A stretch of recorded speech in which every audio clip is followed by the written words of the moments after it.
Welcome to your Conscious Choices for Wellness podcast, hosted by B. Crutelli. This is a space for everyone to learn anything and everything related to healthy healing, including naturopathic medicine, music, dance, yoga, meditation, eco-fashion, mothering, and organic lifestyle choices.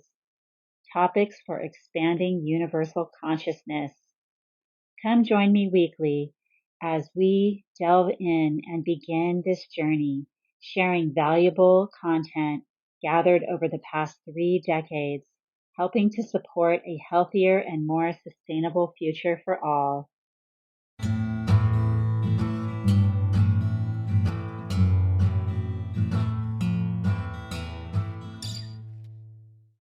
Hello and welcome, beautiful, lovely souls. Thank you for being here today.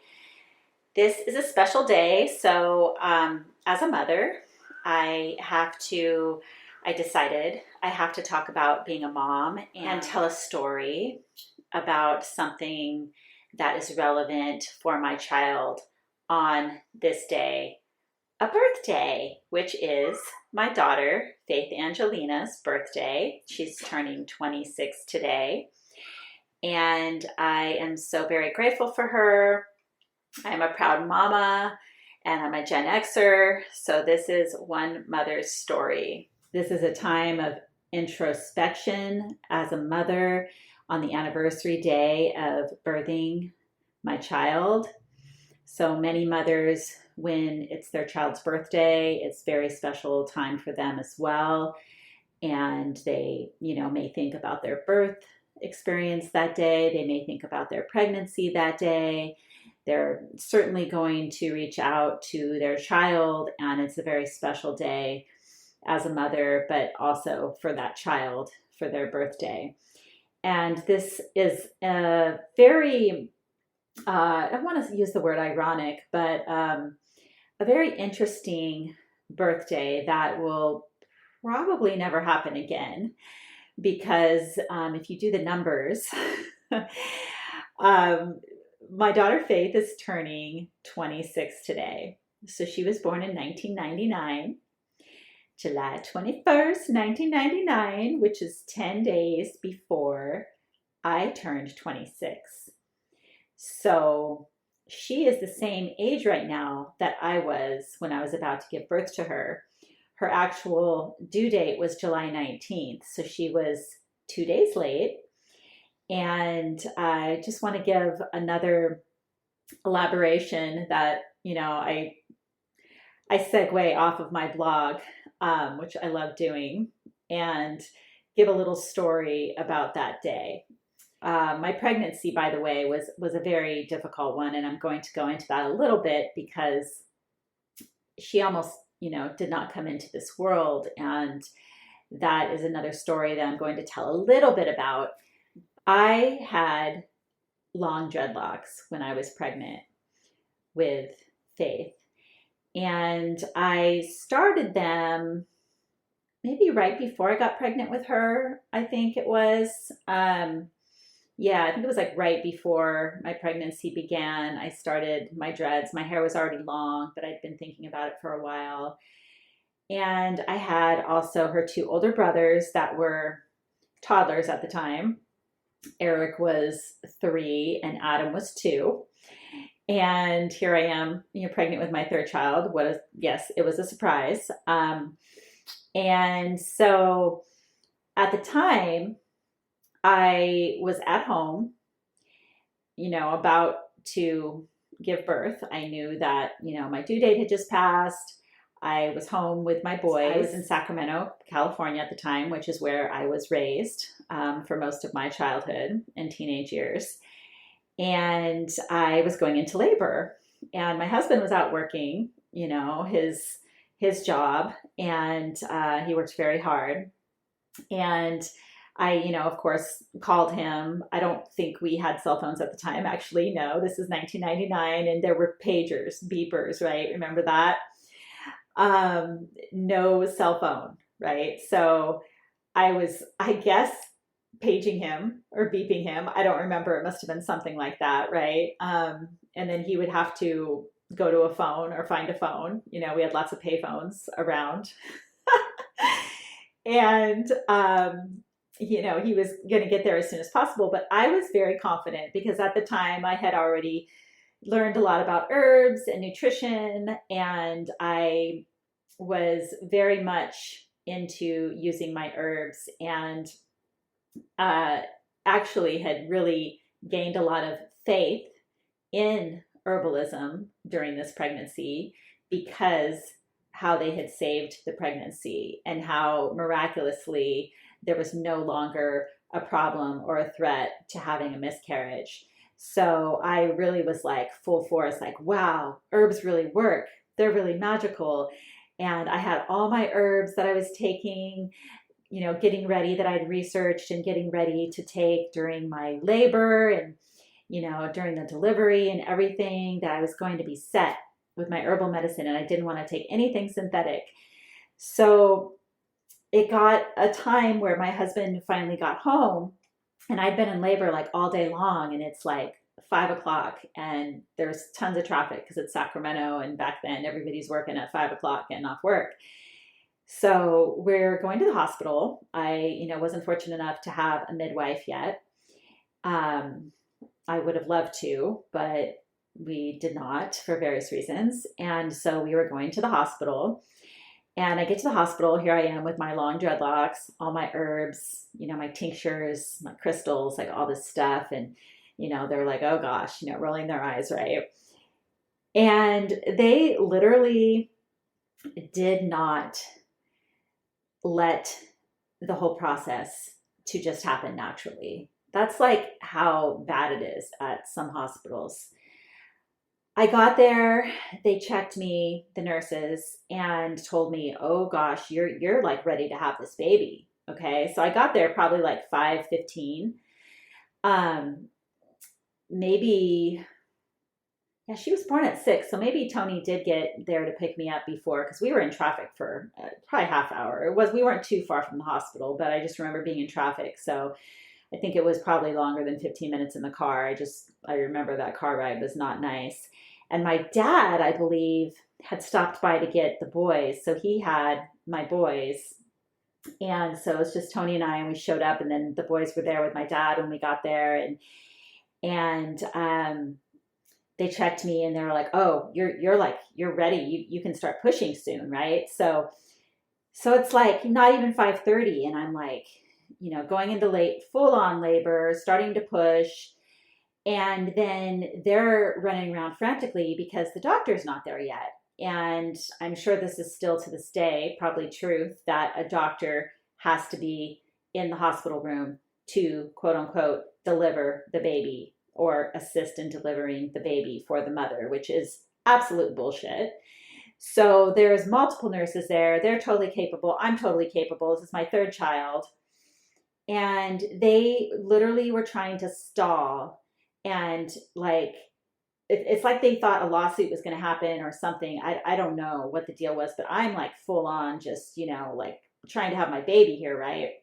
And they're kind of like my mom told me afterwards, because I'm not down there looking at what's going on, but you know, the nurses are like hovering around me, and they're kind of like almost like holding her in, like not letting her completely come out naturally. And so she finally came out at 6 p.m. on the dot. And then what I found out, well, first of all, there was a little distressed, and she was either born, I don't think she was born in the sac, because I think my sac actually broke with her, which a couple of my pregnancies during labor, my sac did not break. My fourth child, actually, she was born in the sac. Or they like broke the sac right as she was coming out. I can't remember, but it was a messy mess. And so she came out, and then maybe not immediately, but it was right after we had left. I think they actually let me leave that night because I was, you know, taking all my herbs. I wasn't happy with them helping me. I like knew they weren't taking care of me. I just wanted to get the fuck home and wanted to get out of there, right? So I didn't even stay overnight. I'm pretty sure we got to go home like that night, or maybe the next morning. I don't remember, but I wasn't even there 24 hours. Right after we got home, right, within 24 hours, I started noticing that something was happening to the top of her head. She ended up getting like this hematoma on the top of her head. And I researched it, and what it was it's almost like a bruising, like there's like trauma from like just basically a natural process like not happening. And it was because they were freaking holding her back from just coming out, right? Just she was just ready to come out. And so it's just, yeah, after that, I was like, I have never, I mean, I didn't think I was going to have another child, but I did 8 years later. And I was like, no, I'm definitely not having a hospital birth again. I am so done. So, anyways, I just wanted to give that little birthing story. It was very quick. She was just 2 days late, and she was 7 pounds 5 ounces. She was my smallest child. 7'11" was my first child, Arik. And yeah, so I was a little dreadlock hippie mama with my little baby and my two little, boys. Eric Eric was 4 when she was born. So yeah, Adam had just turned 3. Yeah, and Eric was 4. So I had 3 and 4-year-old. But when I first got pregnant with her, Eric was just turning 3 and Adam was still 2. So anyways, yes, it's a time for introspection for mothers on the anniversary day of their child's birth. And so thank you for listening to my little birthing experience there. Hope it wasn't too long. I tried to keep it brief. Faith is very, very special to me. She is a miracle from God through the plant medicine that I took, aka herbs that I consumed, and the many prayers that literally saved her life during this pregnancy. Out of my 4 successful pregnancies, she was one that I almost lost. Hence, she's my miracle girl. Personally, any pregnancy can be scary as fuck. Many miscarriages can happen suddenly. Mine was a threatened miscarriage, and this pregnancy was fortunately able to be saved. By my 20th week, which is like halfway through, our placenta, I said our because, it's something you share with your baby, had been healed up, back intact. The initial ultrasounds had showed different diagnoses where either the placenta was being pushed out from my uterus by a fibroid that was growing, or there was a tear from a stressor ripping the placenta away from my uterine wall, an injury per se. So I'm not sure. It could have been either of these things. I kind of feel like I know, but I'm not going to get into that anymore. And all I can say is I'm so proud to be her mother. She was such a fighter from the start. An overachiever is an understatement. Everything she does appears to the outer world to be done with grace and stability. I know this must be felt and dealt with on an inner level for her. Hoping that she never has to feel too much pressure and always finding hope and unveiling of her way forward. Since she was a little girl, Faith struggled with her own words as her 2 older brothers spoke everything for her. Then one day, something clicked and her genius was seen. She skipped right on out of Waldorf school where she wasn't being challenged enough, skipping 5th grade altogether. Then straight A's ahead and all the way into being valedictorian of her senior class. Proceeding into being accepted into 12 universities. The furthest one was in Vancouver, and that was her first choice. Don't you know those kids that they want to not go too far, some of them, but they want to be far enough? That's kind of what I've seen. I feel like my kids are really proud to be Californians, to be born in California, and that they want to stay either in California or close to it. And I love that. So, I respect that, she thought she wanted to go to Vancouver, and I believe that was the furthest away university that she was accepted to. But I'm glad she didn't go there. So we traveled there to check it out. Thankfully, she changed her mind, and her next choice was UC Santa Barbara, which is where she attended and thrived. Studying abroad her senior year in Spain, then Sweden when the pandemic hit. She was sent home early. sadly enough for her, but nice for me as her mama to get another month, one more time to be with her, to be with my baby girl at the age right before she hit 21. Upon her remote, quote unquote, remote college graduation, yes, which really was unfortunate that she didn't get the full on, like university or college graduation that some people get. The ones that were during the pandemic, they were supposed to be remote, so they just were done differently. And her graduation from UCSB was in the environmental studies.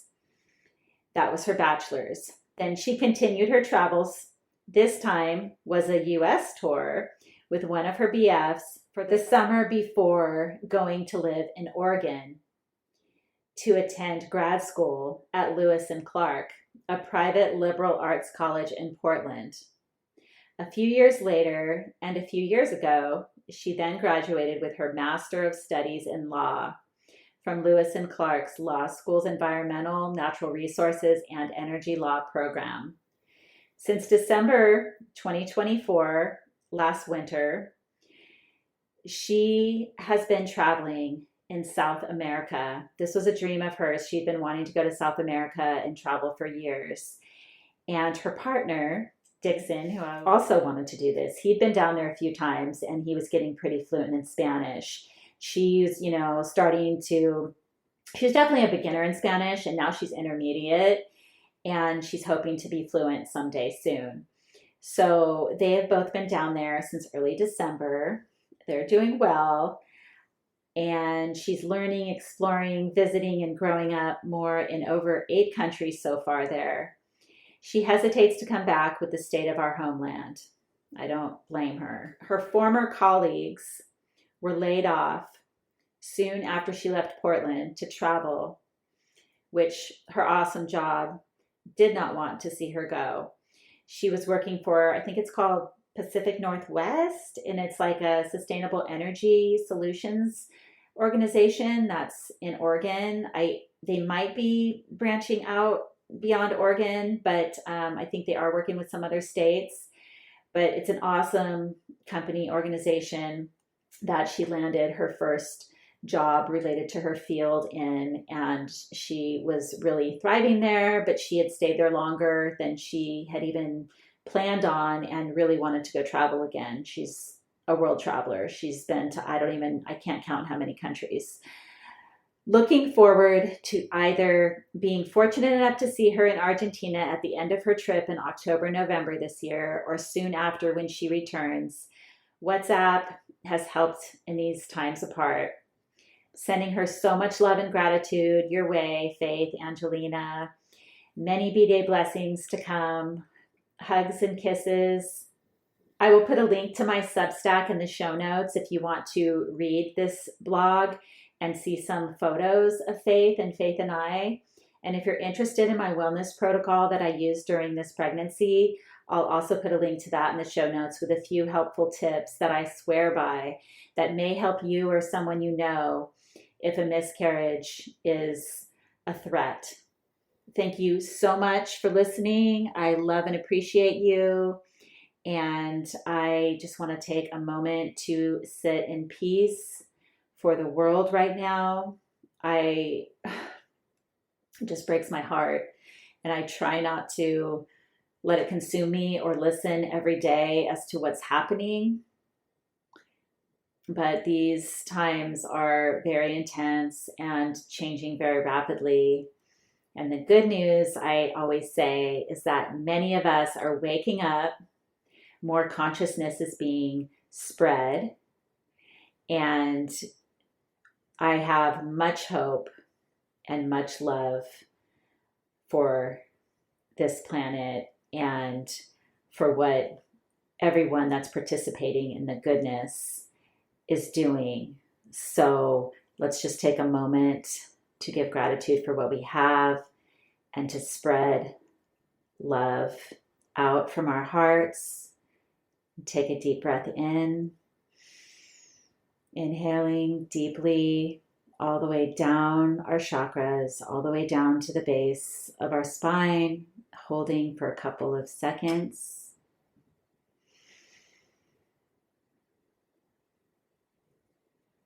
Visualizing the world that we want to see.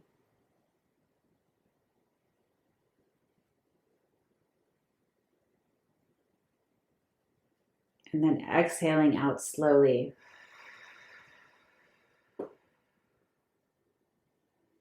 Exhale out everything that is not serving you. Exhale out everything that you don't want anymore. Let it go. Let it go, sisters and brothers. Thank you so much. Until next time, have a beautiful day. Blessings to you.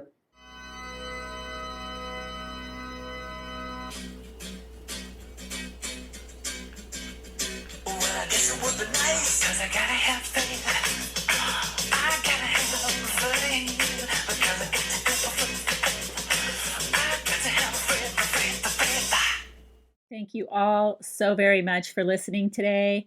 I genuinely hope that you learned something, and I invite you to join me each week so you never miss a conscious wellness beat.